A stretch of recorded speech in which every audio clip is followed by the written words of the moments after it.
كابتن محسن صالح فين مهاجم الاهلي الجديد؟ كابتن زكريا ناصف فين مهاجم الاهلي الجديد؟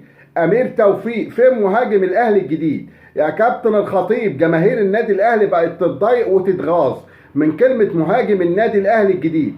بقالنا سنتين يا كابتن محمود في نفس الموضوع. مهاجم النادي الاهلي الجديد شغالين على البرازيلي اللي النادي بتاعه مش عاوز يسيبه من السنه اللي فاتت، وشغالين برضه من السنه اللي فاتت على اللاعب اللي في تركيا والنادي بتاعه عاوز فيه 5 مليون. هو ما فيش الا الاثنين لعيبه دول يا كابتن محمود؟ هو احنا هنقعدوا نلف وندوروا في دايره مفرغه يا كابتن محمود؟ الحكايه وما فيها ان لجنه التعاقدات ولجنه الكره عندك في النادي الاهلي عاوزه تغيير شامل.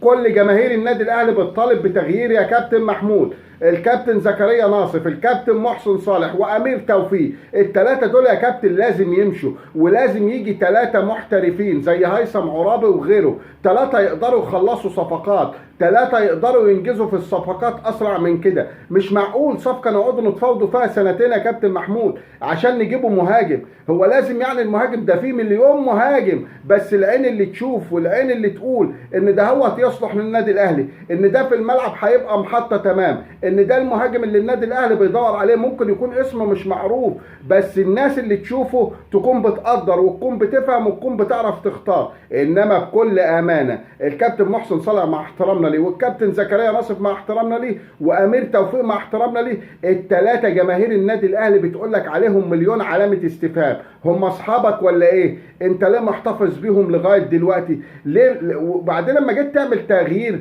الحاجه العجيبه والحاجه الرهيبه ان شلت انجح مدير كره في تاريخ النادي الاهلي مع الكابتن ثابت البطل ومع طارق سليم مع احترامنا لهم. انما ان انت تشيل سيد عبد الحفيظ بهذا الشكل وتقول اصل احنا بنضخ دماء جديده مع احترامنا لخالد بيبو وحبنا ليه، وتسيب الكابتن محسن صالح وتسيب زكريا ناصف وتسيب امير توفيق، جماهير النادي الاهلي بتقول لك الحكايه ديت عليها مليار علامه استفهام يا كابتن الخطيب. لازم الناس ديت تتفور يا كابتن محمود. بنقول لك جماهير النادي الاهلي بتقول لك احنا محتاجين ناس محترفه، محتاجين ناس تعرف تجيب الصفقه بكل سهوله. انما بقالنا سنتين، ده احنا لو بنطبخوا الصفقه يا راجل، لو بنطبخوا المهاجم الجديد على النار كان زمانه استوى وكان زمانه طلع. انما اللي بيحصل ده يا كابتن محمود ما ينفعش يحصل في النادي الاهلي.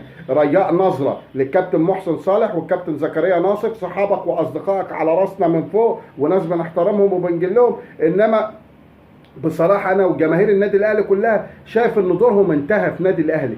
النادي الأهلي محتاج نوعية معينة في الإدارة غير الناس دي. كمان أمير توفيق لازم يجي حد مكانه يا كابتن محمود.